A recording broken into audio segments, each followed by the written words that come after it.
Bookish with Melissa. And Lonnie. And John. Today we're here with Professor Dobbins. Professor Dobbins, introduce yourself really quickly. Hello, I'm Gregory Dobbins. I'm an associate professor in the English department here at UC Davis. Yay! Okay.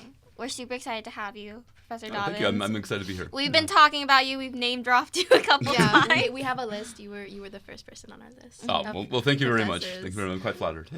Okay, but first we want to begin our interview with an overview of your research. So tell our viewers about your research and your research interest. Right. Okay. Well, so my main specialization is Irish studies, and it's more specifically Irish modernism. I mean, I teach modernism in general, and occasionally kind of foray into non-Irish writing.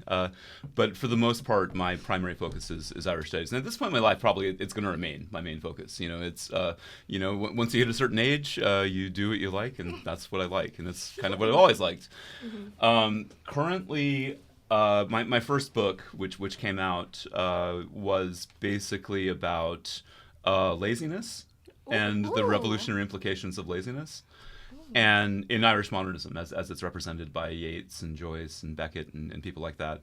Yeats, Joyce, and Beckett are my big three, the main three people I work on. It was sort of, it was an adaptation and revision of my PhD dissertation, which I wrote in the late 90s at Duke University in North Carolina. And at that time, and I think it's probably still the case, Duke was well known for being a particularly theory-heavy program, particularly a theory-intensive program. It was kind of it was where you went to do kind of critical theory in the 90s when I went to graduate school. And one of the kind of poles of that was it's one of the centers of Marxist theory and Marxist literary criticism. Frederick Jameson is there, and he Big fan. Yeah. And that was kind of the part of the program I aligned with. Jameson was my dissertation director actually. So. So just dropping. So famous, Professor Dobbins. I hit the table because I got so excited. Wow. Yeah. Well. Anyways, so I was working in that kind of vein, and it was great. I had a great time in graduate school. There are various things that will come up later in this conversation, which would indicate why it was such a good fit for me. But basically, I worked. I did really well in graduate school, and I had a good time, and the work was really, really enthralling, and so on. And I was kind of like really obsessed with trying to work out a materialist theory, like a Marxist materialist theory, of intellectual labor, of people, how people think, and of creativity, and all that kind of stuff like that. And I didn't really get anywhere with that. It was really complicated and really far. I went really hardcore into the Frankfurt School and kind of movements in Marxist theory like that. And at a certain point, I was living in Dublin to do research ostensibly. For a couple of years, I lived in Dublin in the late 90s. And I found myself going to the National Library of Ireland every day to do research and archival research. But I was basically just wanted to see what was out there. I had no kind of coherent research plan. But it was just kind of randomly finding whatever I could find. And then it was a lot of hanging out with the people I knew. The friends I made are very close friends to this day, and just kind of living. After I would spend 6 hours at the library, and then I'd spend the rest of the night at the pub, which wasn't necessarily the healthy thing, and that's also going to come up later, probably in this conversation. But the thing was, at a certain point, something clicked for me, and I realized I'm not really interested in labor. I'm interested in not working, because that's exactly what I'm doing. So at that point, everything came together, and I realized that kind of laziness and idleness were this kind of recurring trope in Irish modernist literature. And I developed this whole theory about that and what it had to do with the historical context in which it emerged. And I was obsessed with this notion of idleness. And by idleness, I really meant not avoiding work altogether, but somehow committing oneself to work and labor, forms of work and creativity, which aren't measurable, which kind of don't make sense according to some conventional notion of work, because that's what was happening. Is it was all these would-be intellectuals, figures, these characters in these novels, who were should be intellectuals, but they weren't, and they were doing nothing, and they were kind of wandering around thinking all day and so on. Probably as I was myself at this time in Dublin, you know. So that became the goal, was to theorize that and to sort of theorize that form of kind of unacknowledged work or unacknowledged creativity as a resistance towards a more conservative drive in the Irish nationalist movement, because this is the period of Irish Revolution, but also as something which was kind of implicitly a critique of the capitalist work process and so on. What I realize now is I was trying to understand my own ADHD and didn't have the means to do that yet, or the vocabulary or the concepts and so on, because I wouldn't figure that out for another 15 years later and so on.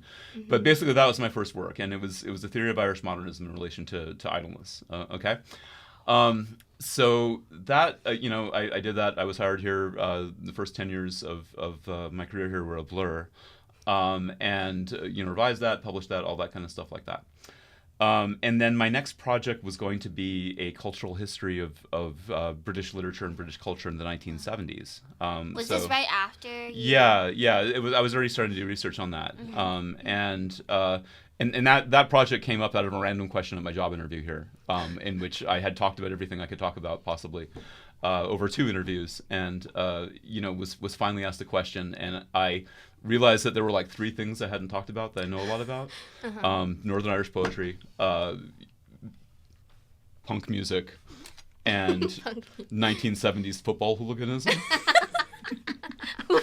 Hooliganism. Hooliganism, like the groups of thugs that would follow British football teams in the 1970s. Okay. What? Yeah, I was going through a football. Not a participant, I was going through a. That was your in. That was they saw that and they're like, get this guy in here. Yeah. So I was going through a phase where I was reading a lot of memoirs written by football hooligans, just out of my interest, because it's like when I get into something, I get really into it and obsess with it and focus on it and so on. So I realized that those are the only 3 things I hadn't spoken about yet, and also there was that's the context in which theory emerges, at least in England and in Britain and so on. So I could talk about theory as well, and I was interested in sort of the original cultural studies movement, people like Raymond Williams and E.P. Thompson and so on in Britain. So kind of on the spur of the moment, I put together this notion of a project on some sort of notion of the cultural history of Britain in the late 1970s, which was a really kind of crucial, chaotic decade. And that kind of evolved into something. But at a point after I published my first book and got tenure and so on, I was ostensibly working on this project. I'd been researching it for a few years at this point, and it had gotten massive. It had begun to emerge into like 2 or 3 books because there was so much to say once I had kind of followed it and so on.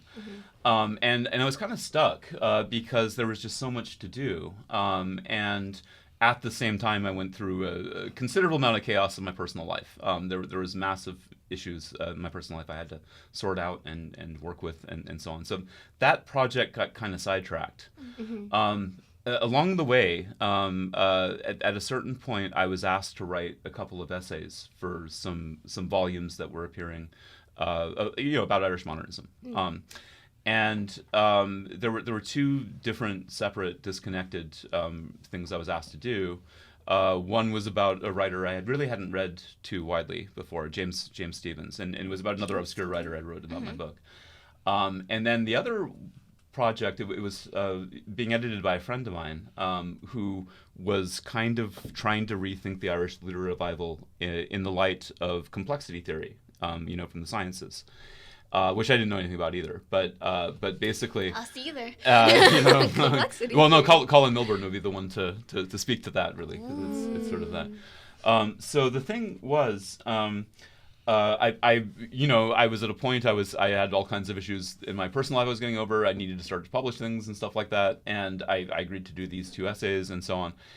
And the one on the revival was because I was so slow in responding to the invitation. All the good writers were picked. Everybody, you could propose who you wanted to work on and so on. But everybody was taken that I could conceivably work on, right? So at this time, just kind of, to be satirical, I guess, in a sense, I chose this writer named George William Russell, or A.E., as he was called, who was a major figure in the turn of the century in the Irish literary revival. He was an artist, and he was a writer, and he was an activist, and he was also a mystic. And he's kind of obscure now, but he was good friends with. He was one of Yeats's best friends, and he was a mentor to Joyce, and he was also a mentor to this other writer I was getting to know, James Stevens, and so on. So I basically just said A.E. Because although he wrote extensively about economics and politics and all of that stuff was being kind of recovered into the current critical vocabulary in Irish studies.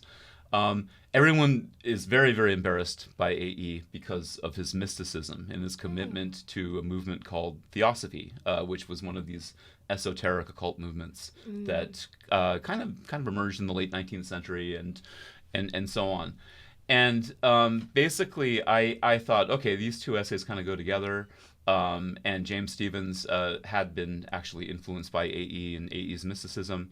And I basically thought, well, I could do a quick book on and this is back in 2015. That never works out. I could write a quick book, basically get the publications done, basically begin to try to figure out how to go to the full professor, all that kind of stuff. I'll write a quick book on Irish modernism and the occult. And esotericism, okay, in a broad sense. And then when that's done, I'll get back to the British 1970s, and then I can kind of take my time to fully research that and all that kind of stuff. I didn't know what I was getting in for because as it turned out, it was extremely complicated. It wasn't. I was going at the notion of esotericism and the occult. From the sense where I was being very objective and Marxist and kind of atheistic and materialist about it, and like, oh yeah, it's all a bunch of nonsense, it doesn't make much sense and stuff like this. It'd be very easy to kind of like write this off as something ridiculous these people believed in, and basically analyze the effects it had on the writing and stuff like that. But they already got you at that point. They already got you when you were researching it. They got me, yeah, because it turned out I had to actually learn this stuff, and it was stuff that was very, very complicated. And it took, and there were several different movements involved. It wasn't just Theosophy. It was ritual magic and a variety of other things as well. And something else loomed into view. It was very kind of strange because the aforementioned personal issues I was dealing with, I began to realize learning about this stuff was kind of helping me in a personal way. It was actually of tremendous benefit, and it was really, really appealing. But then the thing was, I had to properly research this actual set of beliefs, all the different sort of patterns in esotericism, and in particular, the work of Madame Helena Petrovna Blavatsky, who was the person who kind of was the founder of Theosophy, and she's fantastic, and I absolutely love her. And then I've through my research over the years, I've uncovered her influence on a variety of different forms of modernism, both painting and literature and music, kind of across the world, and it's really opened up. And one of the strange things I discovered was this was really a big deal in the part of Southern California where I grew up about 100 years ago. I grew up in Ventura County. I thought you were going to say where I grew up 100 years ago. Yeah, no. There was a real kind of like Theosophy kind of set down roots. There's this one town called Ojai in Ventura County, which is not that far from where I grew up. And I have this uncle that lives there. When I was a teenager in the 80s, my brother and I always laugh at this and the hippies there and that sort of thing like that. But I discovered that actually, no, this all dates back to sort of the settlement of a number of theosophists in the area in the 1920s. And there are all these kind of strange patterns throughout Southern California where there were not only theosophists who settled and were kind of have been there all along, but there were specifically Irish theosophists. And so the whole thing began to open up and began to connect and so on. And the problem was I had to read Madame Blavatsky. And because she was in the practice of writing 4,000-page books, it's taken a long time. So it's become this really, really, really long process, which I've been researching for a number of years now, because it's, I first had this idea in 2015, and it's like 9 years later, and I'm still in the research phase. But I'm just about out of the research, and my ambition is a bit more modest. I just want to kind of deal with the emergence of the Irish modernist novel and how different kinds of implications from theosophy, particularly regarding time and how to understand time and temporality and so on, become one of the bases for Irish modernist experimentation, particularly around the work of James Joyce. James Joyce is the person I keep going back to over and over again. So I'm finally at a point where I can start writing this, and there's bits of this have come out in kind of, initial kind of form, but I'm finally at a point where I can kind of like commit myself to writing this summer. So that's what's ahead of me in the months ahead. I want to applaud right now. Oh no, wait till I get it done, because it's going to be two or 3 years at least before I feel like after 9 years of research, though, it's been, you finally are able to... You've reached the surface, and you finally got on the Google Doc. Okay. Well, thank you. Yeah. That was so fascinating. I enjoy how nicely that tied up in a bow. No, but that was Suddenly such you're like, that was "It's such me." that was such a good representation of like how you feel when you research something, and it connects with like so many facets of your life, and you're like, how is it all connected? I can imagine you like Very cinematic. Yeah, hearing about how theosophy is like rooted in Ventura County, being like, oh my gosh, it's all connected, everything's connecting. There's actually a group outside of San Luis Obispo, just right on the edge of Pismo Beach, actually. Pismo Beach. Yeah. There's I love Pismo Beach. a really, really very, very interesting kind of theosophist group that settled there around 1905 and started their own kind of, it's not exactly a commune, but it's like kind of a group living space. And most of the people who settled there were Irish. But it was really an interesting group. They kind of broke off and did their own thing, because after Madame Blavatsky died, there were various kind of power struggles and who's going to lead theosophy and stuff like this. This group just kind of broke off and did their own thing because they didn't believe in leaders. And it turned out to be this kind of unrecognized and unknown hotbed of modernism. There's a number of like Ansel Adams belonged to this, the photographer. There were various other kind of musicians. Harry Cowell, the modernist composer, grew up there, and so on. Wow. And there was even a couple of figures, the Varian brothers, who were the son of John Varian, who was a very, very good friend of Yeats and A.E. and so on, and introduced chiropractic massage to the West Coast in about 1905, because they also set up a treatment hospital to treat with kind of experimental sort of practices, so like chiropractic. But it was also the first place to actually to have a treatment of addiction, of drug addiction and alcohol addiction, which they developed. They're the first ones to do it, and they're still there. And I've in recent years I've gone down there and done research in their archives and gotten to know them, and it always feels good when I do that. It always feels good to hang out with these people. It always feels good just to be where they are in the land. There's some weird kind of magnetic energy or something which makes you feel all pretty good. And I think probably there could be several projects that come out of this strand of research, but one at a time, get them Don't out. get too ambitious, Professor. That's what I'm learning. Kind of too late. That's a problem. Yeah, that is a recurring problem. Yeah, I have. Well, then my next question is, or do you want to ask the question? No, go ahead. Okay, my next question is, if James Joyce was your origin story? Yeah. If that was your origin story, how has he kept you going then? Like, because if all your research end up in this web, what is that one core thing? Yeah. I know that you told me before, like, when you were young, you already knew who you were going to be, what you were going to do. Right. But, like, what was that? Well, sort of, yeah. Like, what was that, and why does it keep you going?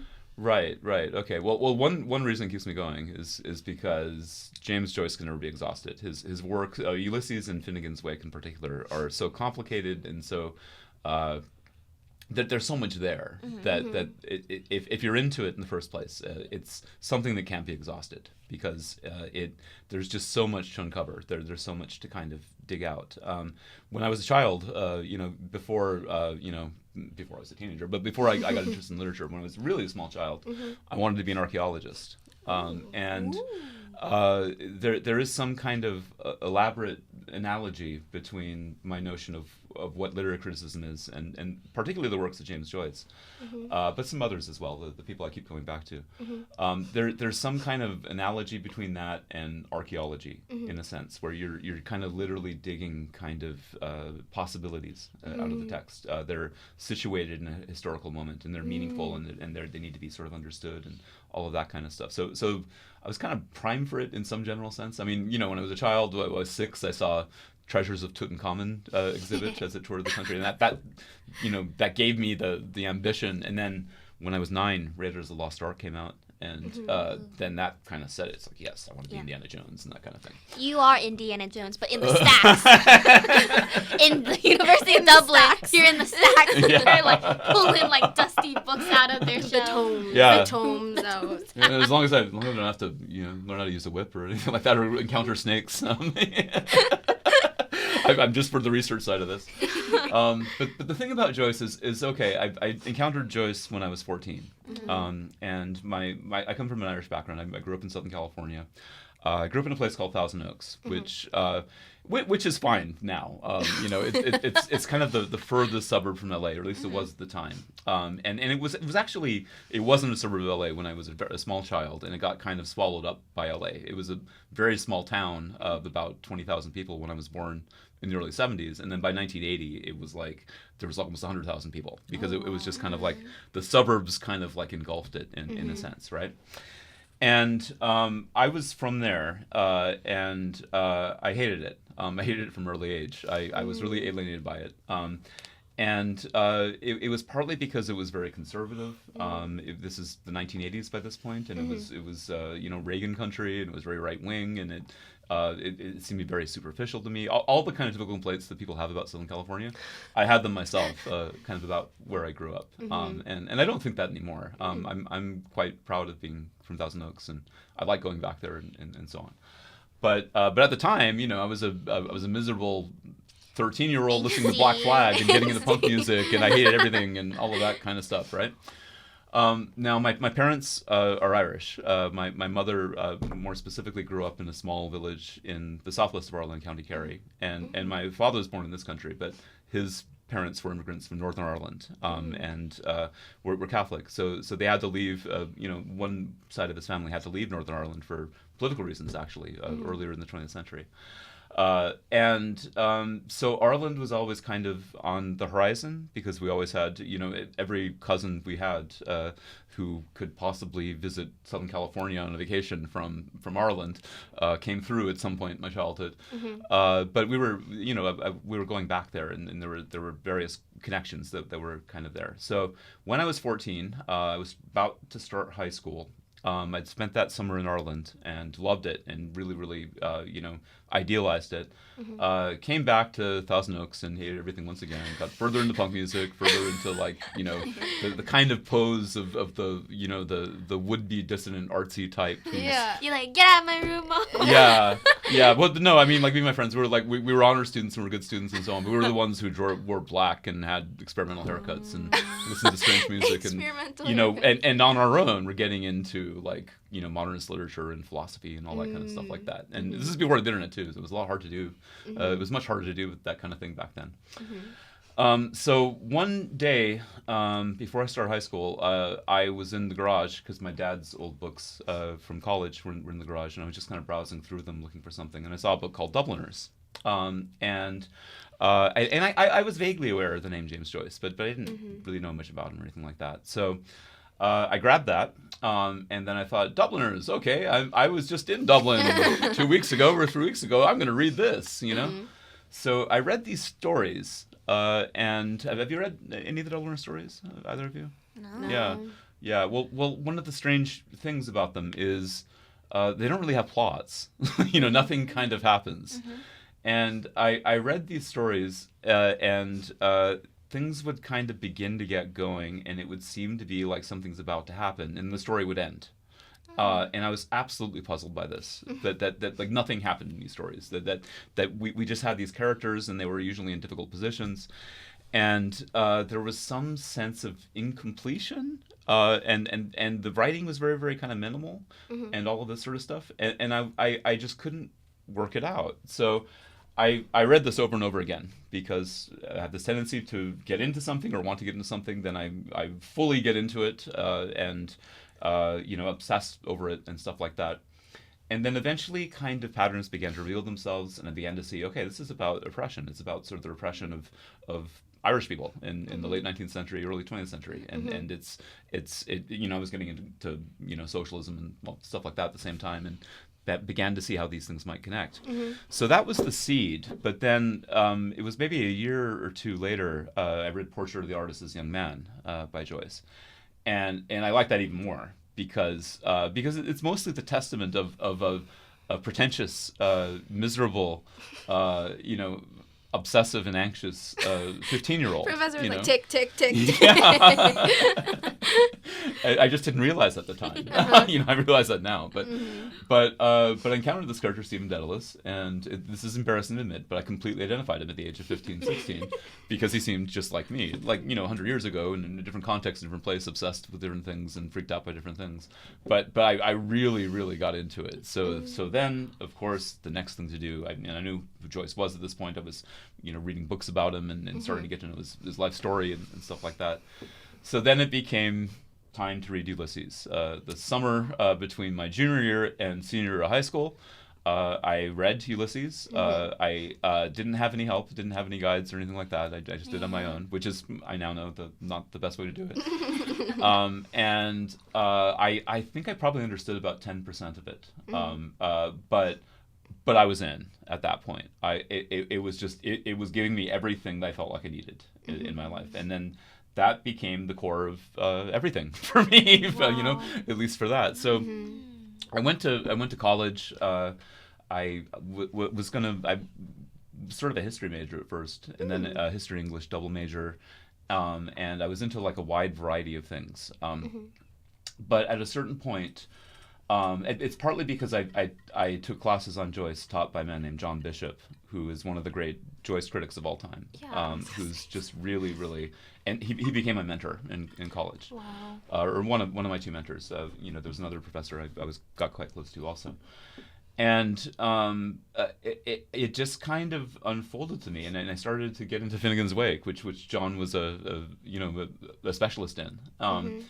And although I had a wide area of interests, and there was a point I was a history major, then I was English major, then I was both, and then I was going to work on socialist theory, so I was kind of possibly interested in getting into philosophy, that department. I became a medievalist for a while. I became a classics minor for a while. I started learning Latin, and then I dropped that entirely, and then I started basically working as a Celtic studies minor, and I learned the Irish language and all of this kind of stuff. But the thing I realized that every single interest I had kind of came from Ulysses. So I realized, well, this is kind of a bit ridiculous. Why not just be someone who wants to read Ulysses the rest of my life? And so I understood that the way to do that was by doing a PhD in English and becoming a professor in Ulysses. I didn't have any kind of guidance to think things through, and one way or the other, that's what happened. I wish I would have had better advice at the time. But basically that's what happened. And then I went to graduate school, and I went to a place that was a good match for me, and I became a Joycean. Joycean. That's so cool. I like that. Joycean. I learned the term recently, Dickensian. and Joycean. That's so fun to me. I hope I get a name one day. Lamian. Doesn't have the same ring to it. But moving on to our next question. Because you mentioned to me a lot, right, about ADHD. So I guess this is kind of a hybrid question. So how did ADHD affect your choice leading up to being in academia? How does it continue to affect you in academia? And how do you see that then in like students. Right. Yeah, like how does it affect the way you teach? How does it affect the way you do research too? I know hyperfixation is like a thing we've talked about before. So like how do you think, I'm sure it played a really integral part about who you are. It did. And the thing is, it's only recently in the last few months I've understood exactly how much of it is a force in my life. And so I can't say I've figured it out yet at this point. You know, I'm still in the process of learning how to live with it and how to manage it. Because oftentimes you don't manage it. It manages you, you know, and that's been the case most of my life. So the thing is, looking back now, there's kind of a bit of a narrative here, which involves the personal history. I guess I understand these things now because I know more about it now. But looking back to when I was a child, I've always had it. And, you know, I grew up in the 1970s and 1980s. And at that time, there wasn't much knowledge of ADHD at all. And to the extent that it was even kind of acknowledged at that point, it was usually identified with the children in classes who have a lot of energy and can control themselves and are running around and that kind of stuff. That kind of stereotype of ADHD, and that's what ADHD meant at the time when I was growing up. And I wasn't like that. I was a very good student. I was very, very attentive, and I didn't have any behavioral issues. You know, so it kind of was something that didn't really wasn't really visible for most of my childhood. But the thing is I realize now, especially when I became a teenager, I had all kinds of different symptoms, anxiety, obsession. I had OCD symptoms, some very, very severe ones at one point.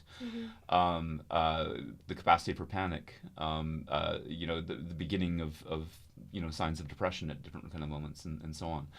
And it was all related to ADHD, I understand now. And I occasionally struggled with organizational things in school, but mostly I did very well. And the thing is there were things I just kind of fell into, which I now also understand in hindsight, probably were connected to this. Like in high school, I was a long distance runner. I ran cross country, I ran track, and so on. And I now understand, you know, 35, 40 years later, or 40 years later, that there's something about long distance running which kind of like creates the proper effects with dopamine on the brain and so on, which kind of regulates ADHD. So things seemed to kind of get better when I was running. But then I had various injuries. I had various, you know, foot problems and leg problems because I was running long distance, and that kind of tailed off. At a certain point in my life, I started drinking. I'd say when I was about 17 or 18. And the thing is, you know, alcohol was always around me. It was one sort of aspect of growing up with an Irish background. I mean, it was, I can't really recall a situation in which there wasn't alcohol present. And addiction, as it turns out, does run very deeply through my family, on both sides of my family. But it wasn't, you know, my parents weren't that way. And it wasn't really necessarily something I thought at first I was just having a good time. But as I kind of entered university, I would consistently kind of drink. And then I realized that drinking, you know, I kind of half realized, it wasn't a conscious realization, but it was just something that kind of happened. I felt a lot more normal when I drank a lot. And I was drinking a lot. I drank all the time because it turns out I'm a full-blown alcoholic. And it would be alcohol and eventually some other drugs as well, would be things I would struggle with for the next 20 years or more. And very much I was in line for you know, a period of addiction, which has now taken up half my life. A self-medication almost. It was, because I exactly. assume like going through college and at least like some type you're progressing into your professional career, it would be overwhelming in some way, even if you liked it, right, Professor? Or right. It That's was exactly a drastic it. change, right? That's exactly it. It was very much self-medication. You know, in the treatment of addiction, there's often emphasis on trauma, and the effects of trauma and PTSD and so on, which is often the case for many people. But it wasn't the case for me. Like I never really experienced any pronounced childhood traumas. I don't think. I experienced a lot of mental health symptoms, but they were all coming from the ADHD. I now know. So the thing is the first, through undergrad years and through graduate school, I kind of worked at a heightened sense and was connected to the addiction, and then at a certain point it stops working, and then you decline rapidly. And that point when it stopped working coincided with the exact moment I started working here. So the first 10 years here were very difficult as I went very, very, very deep into the other side of addiction, the side that kills you, and the side that ruins your life, and the side that ruins the lives of people around you. So that was the case. I managed to somehow get tenure, and then at a certain point, to cut a long story short and to evade all of the things that happened, I quit drinking. And around the time I quit drinking, I was diagnosed with ADHD.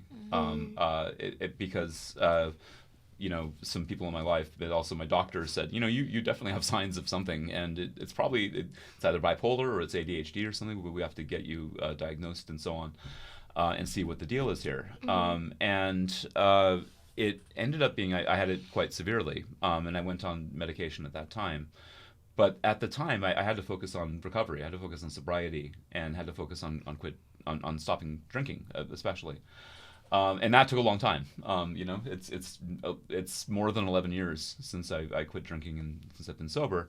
But it was hard work for the first 5 years or so, the first 6 years or so. It was very, very, very difficult. And I didn't really kind of explore the ADHD or what that meant. I just said, okay, yeah, it makes sense. I'm on it.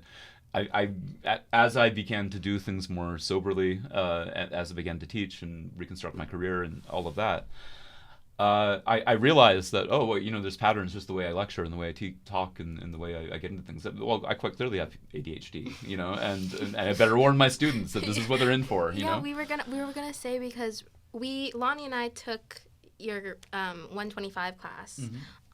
And the very first week, we really admired how you were really open about your ADHD and how that would affect, the way that you lectured and taught. And I don't know, I felt like it was something that we don't really see a lot in academia, especially.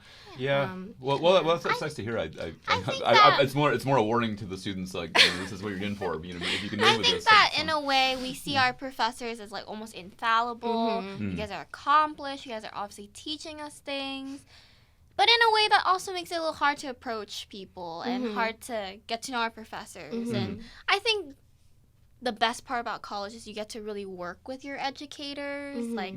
I think we're in higher education. We're expected to take a lot of initiative too. But it's difficult because we're coming from high school. And a lot of us are coming from junior college or something where we're not used to being really active in our own education. So if how do you take the first step and get to know your professor when they feel like, on another level. It's so I think we really appreciate it. Yeah, that's what I was trying to say. Thank you very much. Thank you very much. And, yeah. Well, the thing is this is I don't feel ashamed of anything. Yeah, you shouldn't. I don't feel ashamed of being an alcoholic. I don't feel ashamed of being an addict. I think I can feel that way and feel not ashamed because I'm no longer an active alcoholic or an active addict. But I've got nothing to hide, and I'm not embarrassed by it, and I'm a better person for having gotten sober. And I feel the same way about ADHD. That on the one hand, I do just at least want to warn the students that, okay, there are certain kinds of patterns here which are unique to someone with my condition, but so be ready for them. There's certain things I can't do when I teach, and there is the case that this is that. So please be patient with me. But at the same time, I'm not ashamed of having ADHD because it's the strange kind of condition where everything that has not worked out in my life, or everything that has been difficult, or everything that has been a problem for me, and I'm 52 years old, so that's over a half century. It can all be traced back to ADHD. But the thing is everything I've ever been good at, anything I've ever achieved, it's also a consequence of ADHD. And this is connected, I think, to my interest in modernism. I can't read the realist novel. The realist novel. We were gonna pit you against a realist. Yeah, we were gonna say if we could have a debate, we would have Professor Dobbins as Well, the thing is like I don't care if anybody else likes the realist novel because I don't necessarily need people to be the same as me, but I just can't do it. I can't teach the realist novel. It seems so, as they now call it. We have this vocabulary. They seem so neurotypical for me. Straightforward and mace it's so boring, and it's just straightforward. And I teaching them realist novels for me is impossible because. My assumption is I read these things very quickly. Everything makes sense, and I have nothing to say about these novels. It's like if you read this novel, if the students read this novel, they'll get it all. Everything you need to know is already there, and there's nothing for me to say. So I really struggle, and like Claire Keegan last year in the class you were in, she's a magnificent writer. Yes. She's a fantastic writer and so on, but she's a realist, and that was the most difficult book for me to teach. Really? Because I love that. yeah, well, I can see why, and it's nothing against Claire Keegan. Yeah. But it's kind of a situation where. What can I say that she hasn't said herself? Whereas more discordant, more experimental, more the writers that are more kind of that involve more formal complexity and kind of scattered narratives and so on. I immediately bond with those because that's how I see things. Like modernism and discontinuous novels and all of this writing that's come out of the experience of trauma or the experience of other kind of types of mental health conditions. That reads to me like realism does for everyone else, something like Ulysses. Ulysses basically, Joyce invents this completely new way of writing in stream of consciousness, and he basically continues that and develops it and over, for the first 8 or 9 chapters of the book, 9 chapters of the book, and then. It's a major. It's one of the most important achievements in all of 20th century literature that he developed this style. And then halfway through, he gets bored with it, and he has to write every other chapter in a totally different style. And it's like only somebody that has the mindset of an ADHD kind of sensibility probably would do that. I don't want to diagnose Joyce 100 years after the fact, who knows, and so on. But you identify but identify with it, yeah. Yeah. It's like that more discontinuous nature is something which it's like I get it. It keeps me interested. It keeps me on my toes. There's more to research. It gives me something that I can hyper-focus on, that I can hyper-fixate on, and that's the thing. There's a critique of modernist literature, which is quite common. It's usually coming from people in Victorian literature, or it's coming from people in 20th century literature who don't work on the more modernist approach to things. 20th century literature, the non-modernist style, the 20th century later, versions of realism and so on. And the thing is I've got nothing against any of those things. It just doesn't. My sensibility just doesn't. That's fine, Professor. Get across. Because you know why? Yeah. We all have things that we just don't like. That's the case too. Like, yeah. you just like there's just something that doesn't click. It doesn't work for you. Yeah, it doesn't work for me. That's fine. Yeah. But you can be a private hater. But there's this critique which I've encountered over the last 25 years, 30 years. I think it's 30 years since I went to graduate school. So the 30 years, it's become something I've become quite familiar with, where there's this critique that modernism is elitist, that it's too complex, it's too kind of setting itself away from the mainstream, it's needlessly difficult, and all of that kind of all of that is elitist, and it's basically implicitly anti-populist and anti-working class or anti-whatever. It's often sort of seen as a particular male thing or a particularly masculine thing. And there's this kind of standard critique which has emerged that, this work is oppressive in its own right because it's hard to read for all of these other various reasons. And I've been very, very troubled by this critique my whole life, or at least my whole professional life, because it's like, no, well, first of all, it's not a male thing. I mean, Virginia Woolf and HD and people like that are as complex as anybody else. So it's not a gendered thing, I think. But it is disturbing because it's sort of like, okay, there's something wrong with me for being into this stuff. Then, maybe am I guilty of all these things that the critique of modernism itself is? Am I elitist, or am I authoritarian, or am I whatever? And I don't think I am. But then the thing I've realized is it's like, no, that's the basis of that critique is wrong in some cases. I mean, it has some merit, but at the other time, there are people who see the world in the way it's written in a modernist novel. There are people who really get into Virginia Woolf, or really get into Samuel Beckett, really get into Joyce. who understand the world differently, and that kind of form of representation, that form of writing, seems kind of more natural to those people, and I'm one of those people, you know, and we shouldn't have to apologize for ourselves just because something is hard to read for somebody else, particularly for somebody else who might be more neurotypical, say, for example. It's vice versa, you know, with like you not, or some people not really enjoying realism, you know, it's vice versa, I feel like. Yeah, because I've got nothing against, I'm not going to say, oh, realism is bad. One day we'll put someone right there, and you guys will duke it out. One day, I'm waiting for that episode, guys.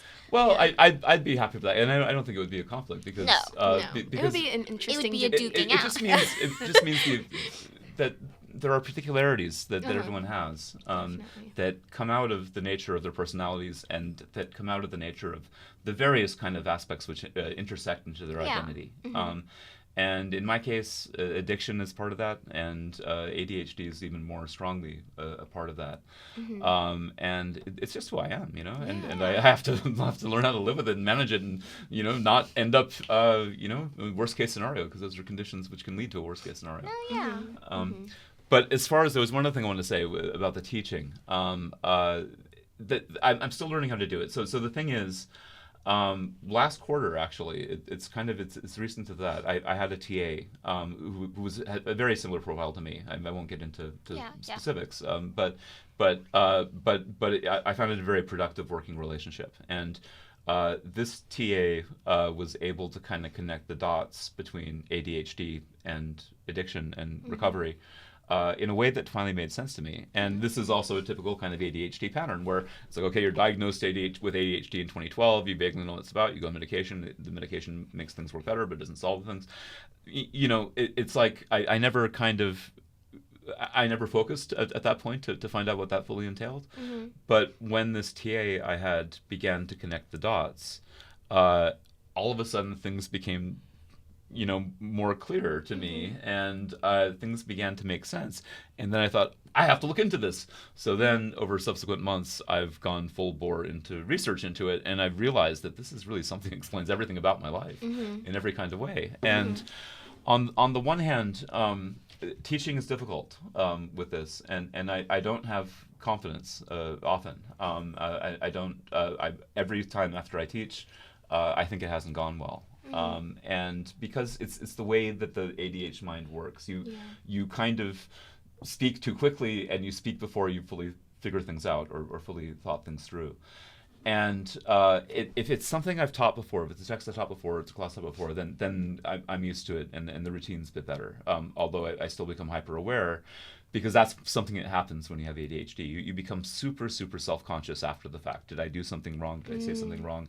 Did I offend anybody? Did I, make some kind of mistake in what about something I was trying to explain, or in a theoretical notion I was trying to kind of get out there, or did I misread something, or I got a fact wrong?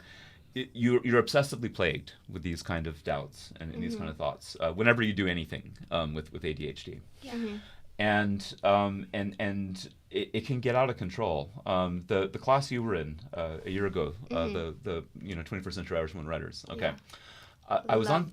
I'm glad to hear it. So good, Professor. One of our favorite classes, or one of my favorite classes. Well, I really appreciate hearing that because of what I'm about to tell you. And thank you for letting me eat in that class. Well, see, I didn't even notice, right? Confessing. One of the things about that class, I was on sabbatical 2 quarters before that. Okay, really? So I was off. I was off reading Madame Blavatsky and focusing on theosophy and all that kind of stuff like that. And I wanted to kind of do something different in that class, and I had there is this kind of emergence of women's writing in Ireland recently, and it is the major thing, and I think that movement is going to be considered as significant historically as the original Irish Literary Revival from 100 years ago. And I was kind of getting into this literature. I hadn't really read everything yet, but I became super invested in it. I became hyper-fixated on it. I spent a month figuring out like what I'm going to teach and reading a bunch of novels and rereading the ones I had read and all of that kind of stuff. And I really put everything into it, okay? So then the class gets going. And it took me about 3 or 4 weeks to realize I hadn't taught any of those books before. And then right, I had sort of supposedly taught, but it was back in the bad period, which we don't want to remember, in which I'd never read it, and I just talked about it, and I don't even remember that happening. And then Anna Burns, I was planning on teaching at one point, but the pandemic hit at that point, and quarantine hit and shut down. We never got to her. So it was kind of like everything I was teaching was a first time teach for me. I was talking about this at the time of, while it took me a while to realize this, but oh my God, how did I realize I'm teaching entirely new things I haven't taught before? I have no notes on, I have no background, I don't know what works, any of that kind of stuff. I remember at a departmental meeting, I mentioned this to Gina Bloom, and she said, "That's a rookie mistake," and I said, "Oh my God, it is," and it's I didn't even make the mistake when I was a rookie. I mean, even the first time I taught a graduate, when I was a graduate student, and then the first time I taught a literary class, even then I taught stuff that I knew, and stuff like that. So I became really anxious about this, and I became really, really paranoid after every lecture. And what I realized, by the end of the quarter, I wasn't doing well. I was really, really anxious because what happens when these things begin to kind of accumulate, they begin to spiral, and so on. Panic or anxiety sets in.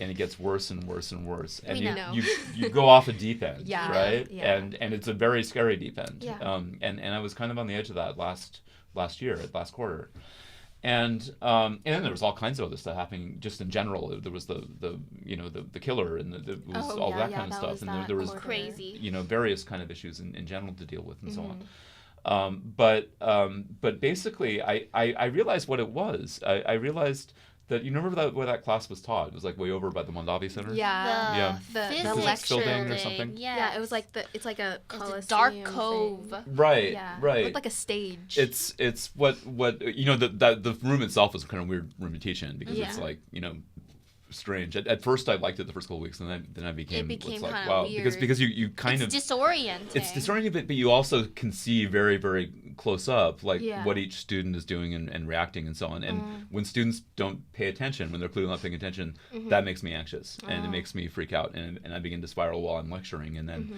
I don't care. I don't necessarily need students to pay attention to me. If they need to text somebody, they need to text somebody, and that I don't take it personally. But the thing is, in the moment, it sets me off, and it kind of sets me off kilter when I'm lecturing, and I worry about whether I'm going to make sense and all that kind of stuff, because I get distracted, because distraction is part of the issue here. Yeah. And you told us that before in the beginning. Yeah, I do say at the beginning, just to tell students that this is the case. And it's amazing how many students don't that it doesn't enter their horizon of expectations, but whatever. But the thing is what I realized what my issue was is it's usually immediately, like, before I teach, I'm fine because I'm thinking about what I'm going to say. But it's after I teach. It's after I teach where I question everything I think I've just said, and there is some aspect of my personality, something deep inside with me, which is the fiercest critic one could ever have, who is always trying to convince me I'm wrong about everything. I did something poorly, and it's it's some kind of like demonic incarnation of self-loathing or something like that. And it's connected to addiction because it's a function of addiction. It's something which happens with addicts because it's it's that aspect of your disease which makes you want to use or drink again and so on. But so there's that kind of tendency I have to immediately think everything I did was absolutely horrible, didn't make sense, and I go over the details, and then I become paranoid. Then I think about, what if I misspoke or missaid something? What if I said something that was misinterpreted as something that was offensive? What if I was recorded saying that? What if I was filmed saying that? All of these kind of big anxieties begin to add up. And then what I realized was it was a long walk back from that classroom to Voorhees. And it was about a 15-minute walk. In those 15 minutes, I went seemingly insane, and because it was too long a walk by myself to kind of really process it, and there were a few times where I was talking to students or I had to talk about essay assignments and so on. I was grateful for that because it meant I wasn't caught with myself thinking about what I had just said and presumed that I had said horribly in some kind of way. So So that kind of thing is the problem, and the difficulty of teaching with ADHD. And it's completely imaginary. I'm like you like the class. I mean, I'm sure a lot of students like the class, and it went well, and that. No, sort of you stuff got your like that. Dobbins magic in it. Yeah. You not like the class. Yeah. Yeah, but it's something that happens, and at the end of last quarter, it was kind of beginning to lead to panic and anxiety and to the threat of collapse and stuff like that. So the thing is, now I understand this, and now I can try to figure out. I mean, the class that John here is in right this quarter, it's way off on the other side of campus as well. Oh God. But I just drive there, and it's close to. It's not that far from where I live. And if I drive after class, I immediately get in my car. Turn on the punk rock. Yeah, that's exactly what I do, and I Like, whatever song I need to hear, I hear. Today drained me. And I feel a lot better, So, but managing the details like that is something you have to do. And the final thing I'll say is that I'm pretty familiar with ADHD patterns in particular, but also other kind of patterns as well, because I've been thinking about how mental health and mental health troubles affect students, for a long time now. And on the one hand, I try to be as flexible as possible. There's the university regulations about documentation and stuff like that. But my philosophy is like, let's worry about that later, but let's deal with you first, and let's not necessarily put a priority on, getting an extension for the essay. You'll get one, but let's put the priority on you getting help and making use of the resources available to you on campus and so on, which is good, and I think it's appreciated from students. But it's also just when it comes to essay advice and stuff like that, I'm able to kind of spot those students who have the same tendencies I do immediately, because I'm used to them, and it's often the case that there's students who'll come in with essay ideas, and they'll have 7 fantastic ideas for or ideas that are significant enough for 7 different essays, but they'll be all over the place, and some of it will be kind of partly developed, and there'll be another idea which is just mentioned, there'll be a second thing which is totally a different topic and off kilter and all that kind of stuff. And these are often the best students. They're the smartest students, or the most creative students, at least when it comes to sort of understanding literature and writing about it and so on. I think I'm able to kind of help them shape things into place more sufficiently. And because one of the things is, and this is something I know from recovery, and it knows from, I also know it from my treatment from alcohol, is when you're suffering from these things yourself, you feel very alone, and you feel like you can't work these things out. But then you begin to recover. But then the thing is when you help somebody out who has the same kind of problem, and you can make kind of suggestions that would possibly help them out or take them in the right direction, that it's meaningful to that person. It helps them out.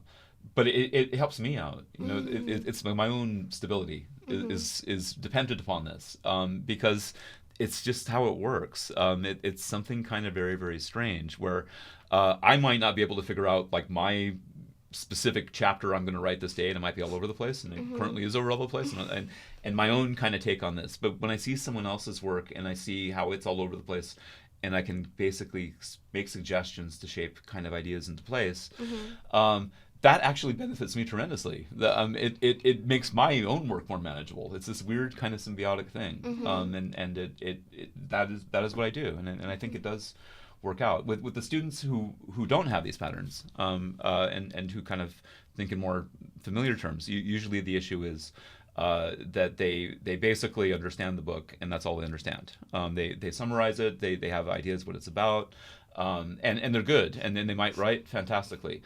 But it isn't really quite an argument, and it isn't really quite an interpretation, because it's just sort of a recapitulation of like what I said in lecture, or what the book's about, or what the book's about in light of some big theme, or something like that.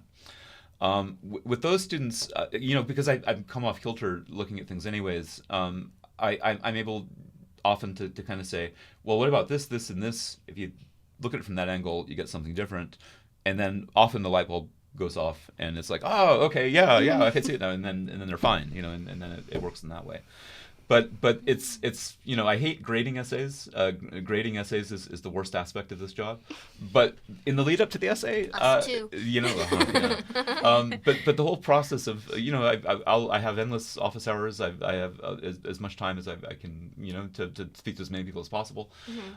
It's because that process I enjoy. I enjoy actually talking about ideas and helping things come into view and so on, because I find it tremendously beneficial to my own well-being as well. Thank you. Well, we're running out of time right now, Professor. So I really want to get to the tarot card question. Wait, can we ask? I really want to ask that fun Okay. question. But first, shout out. Oh yeah, shout out. Shout out Shout any outs. classes. Okay, you're excited next about fall, I'm teaching a seminar on Ulysses, which I do every 2 years or so. It's Gotta catch it every 2 years, guys. Basically, it's just all we're doing is reading Ulysses, and to get to the end of it's almost 800 pages long, but that's all we're doing throughout the whole quarter is slowly reading Ulysses and give everybody an entry into the cult, an initiation, Entry into the cult. so that you all might someday go on to be Joyceans. So good. So, or if you don't, you know why you don't. Yeah. Either way, because not everybody Yeah. likes Ulysses. Some people hate it, but as long as they know why they hate it, that'd be enough for me. Mm-hmm. But I think that most people will like it just because it's so great and fantastic. So I'm teaching that in the fall, and that's my favorite class to teach, and it is always the happiest moment I have in my career is when I'm teaching that class. So that's coming in the fall. I'm also teaching in the fall. I think I'm teaching a variation on the class you were in. I think I haven't figured out what I'm going to do yet, but it's going to be something Irish. And then in the winter, I'm teaching a grad version of the Ulysses class, but I'm also teaching a 149, which is special topics, and it's going to be a variation of what I'm doing right now this quarter in 40. And The tarot cards? it's going to be on ritual magic, tarot, and modernist literature. Gosh. Cool. You're going to be seeing a lot of us. I think right now If I can't take that class, I'm auditing it. Oh yeah, absolutely. The class, I'm doing it the first time the way I've kind of thought it through right now as a 40 class, and I think it's maybe slightly pitched too high for a lower division class. It's kind of the Too ambitious. Too ambitious, yeah. Which is the problem when you have ADHD. You get super ambitious, and I can't tell you how many times I had classes with like 15 novels on the syllabus. It's like, like that kind of type of tendency, So I've got to figure out how to adapt it because it's a work in process. But I think that it's going to be another version of this class where we learn about the philosophy of magic, and then we learn specifically about the tarot and how to read tarot and all of that, and then we use the methodology of the tarot as an analogy to read modernist poetry, most likely, because So cool. Everyone take that class. So Yeah. cool. Actually don't, because we want to get in. Actually, 149 classes are usually small. Yeah. they're usually small because no one knows what they are usually. Don't. Yeah. Well, the thing is you actually probably read the departmental web page with class descriptions and so on. Most of my students do. I just randomly get these students who show up in my classes that have no idea what the class is about. But It they was know like, you oh, have there's the nothing. Dobbins Magic. magic. That's the title of this episode. I've decided Yeah. already. And on the subject of magic, our last fun question, Professor Dobbins, if you could read anyone's tarot, dead or alive, fictional or not, who would they be? Melissa came up I with this up one with this this. week. Yeah. John, you have to answer this question too. Yeah, it's a fantastic question. And a couple of things first. Okay, so I've learned about the tarot, and it's partly my wife's influence because my wife knows a lot more about the tarot than I did.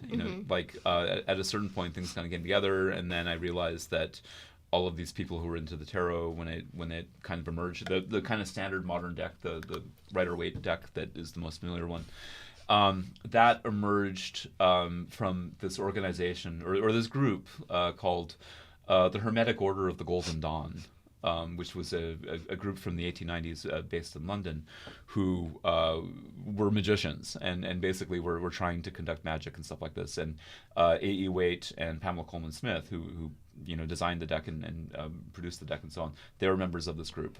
But so was Yeats, so was W.B. Yeats, and so were a lot of other Irish writers, and so were a lot of really weird, interesting people that I just didn't realize that they're all into this. So the connections kind of became close. But you have to pick one. I know, we're getting there. so that's where the interest in the tarot comes from. But my wife, like she's much more adept in practice in this, and she's been doing this for years and so on. And she generally uses the tarot as something for like a self-help tool, or a self-recognition tool, where she doesn't believe in the literal truth, and I don't either.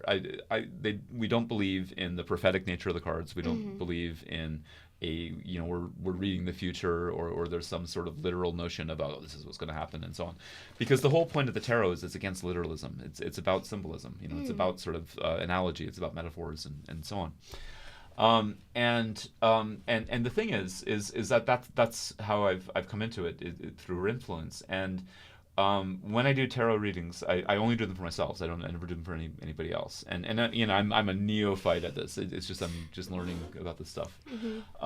But basically it's a matter of, for somebody, especially like me with ADHD, who gets hyper focused on things and doesn't necessarily perceive a greater horizon of what's out there. What happens for me is I will basically use it as a process that leads me to consider other things I haven't considered when I'm trying to work out an issue. So basically, it becomes a form of research. You got to figure out what things can mean and what things mean according to where they fall on the draw. And something like a sentence emerges once you kind of map out all of the possible meanings, and then put them into the sequence of what the card means in that particular place in the order of the draw, and so on. So you get something like a message. And I find that in the act of doing that research and interpreting it, I recognize I have to think about things if it's a personal question. If it's about some sort of, it could be basically, all right, credit card bill is due. Where am I getting money this month? That's just a practical example. That's not something I've done, but something along those lines. I won't get a message which will designate what the future holds for me and the solution to that. But what I will get is a process through which I have to work out making the connections between what cards might indicate and what they might mean, and translating it. Okay, well, whoa, there's this aspect here I haven't kind of thought about yet. And it's kind of in that act of like working things through and thinking things through, one realizes things one hadn't become completely conscious of yet, or aware of, because they're there in the background, and then they're out of my hyperfixated focus. So that's the way I kind of use tarot and understand the tarot, at least in some, other than as a literary scholarly kind of thing, which is relevant. The thing is, I wouldn't want to read someone's tarot, but I would want to watch people read their own tarot. Okay. Oh. Yes. Yeah. That's a good answer. Yeah. And the people I'm it's like one of these questions, like like who are the 4 people you would have to dinner? Yes. That Exactly. kind of thing like that. There are various kind of maverick figures who I've always admired, who are kind of iconoclastic outsiders who don't fit in but are significant, and they're often the people I who present some aspect of fandom. Like I become fans of these people and followers of these people and so on.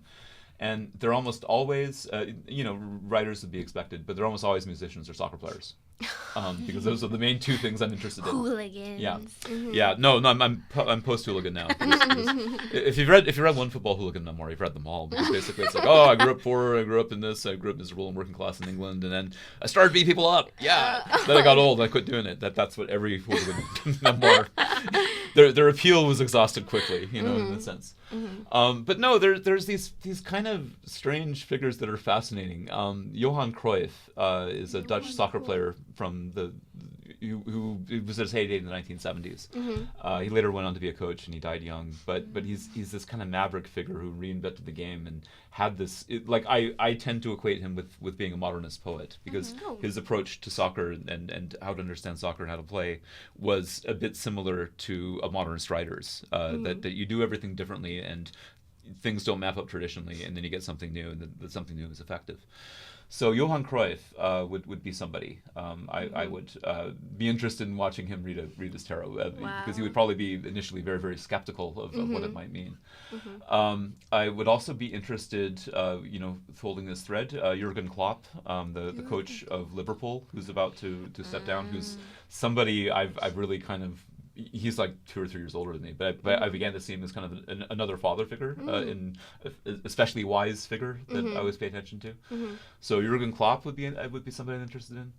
And as far as kind of artists in a sense, I won't get into writers because that'd be predictable. But there's a musician I like named Nick Cave, who is an Australian singer who kind of emerged from the Australian punk scene in the late 70s, and then he was the leader of a band called The Birthday Party in the 1980s, which were the most kind of harrowing, violent, not really violent, but abrasive, scary, out of control band there was ever, and there was lots of drugs involved and lots of bad behavior and lots of, they were just all over the place.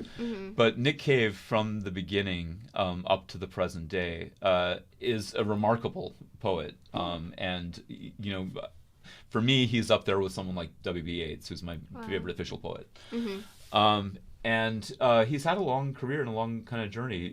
He started from absolute chaos and absolute iconoclasm, and then he kind of slowly reformed over the years, and then he eventually got sober, and then he's still around and producing work, and he's branched off into other things. He's written novels. He's he's written films. He's now working as a sculptor and a ceramicist, as well as he's somebody who's all over the place.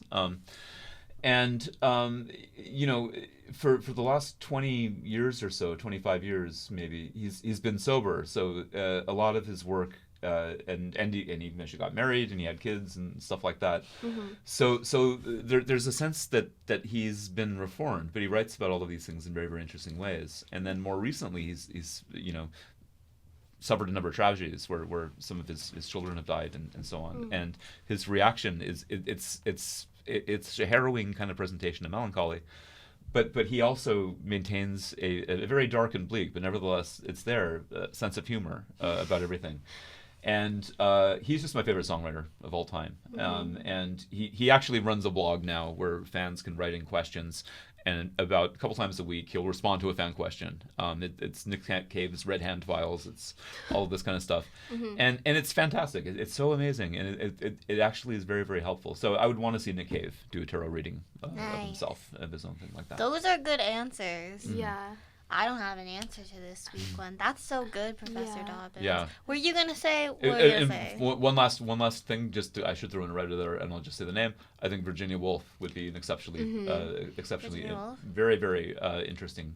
Nuno would love that. Nuno would love that answer. Yeah. Well, yeah. She's coming to see me later today. Yeah. So, I can't think of someone I would. Not after that. Yeah, that was Professor such a high. good answer. you know John, yeah. I'd say Sarah Baum. Sarah Baum. That's such a good answer. Oh my gosh, I love. Yes, I read, Which one? Line Made by Walking. You did? Yeah. Love Sarah Baum. How did you come across Sarah Baum? I saw her in an airport bookstore, and I said, I Oh, want to read. I thought you meant you saw her in person. Did you know she was on the syllabus of this class I taught? No, I did not. Melissa. They only revealed to me after the fact. I cried I writing taught her in the Love class she was that in. book. It was Yeah, so I good. was like, oh my God, I You feel should bad. read it, Wow. John. It's You're- so One of my good. top 3 novels after I read Oh it. my I God. relate to this so much. Like the thought process of that book in particular. Wow. Yeah. That's fantastic. Crazy. You are the first person I've met in this country who hasn't known Sarah Baum from me. I just and I'm read it. amazingly impressed by that. Yeah. Not that I'm that important, but basically, it's an Irish writer who's kind of youngish and isn't necessarily that well known. It's been with independent presses and so on. So wow, we should talk about this at some point. Yeah. All right. Wow. Well, thank you so much, Professor, for agreeing to come on our podcast. It's We been really a long appreciate time it. coming. Yeah. Well, I enjoyed it. I enjoyed it very much. I enjoyed very much talking to you and so on. But okay, we do shout outs. We do shout outs like about random things. So before we end, shout out Red Bull Energy. Shout out Clean Energy. Shout out Clean Energy drink. What's something that you want to shout out? Shout out my mom. Oh, Well, mom. my mom, Mother's mother Day. is Mother's coming Day. on, and I'm going to have to Yeah. ask you how to get this podcast because my mother will be listening to it and watching Oh, it that's as so quickly as possible. So sweet. shout out to my mom, shout out to my kids, shout out to my wife, and shout out to my brother and his wife, my kind of extended family. Okay. But in terms of a just general shout out, which is a recommendation for the world, there's an Irish group, Irish traditional music group called Lancome. Ooh. Shout out to Lancome. Everyone should listen to Lancome. Awesome. Okay. Awesome. And Lisa O'Neill. Yeah, Lankum and Lisa O'Neill. I can't have on the other. My two favorite musicians right now. Shout out to Lankum. Shout out to Lisa O'Neill. Both amazing Irish musicians and writers as well. So. Nice. Okay. Ending? Yeah, so Professor, we have kind of like a sign off, and Okay. we just say, or I say, and remember everyone, and then everyone joins, and it says, stay bookish. Okay. And remember, friends, Stay bookish. Yay!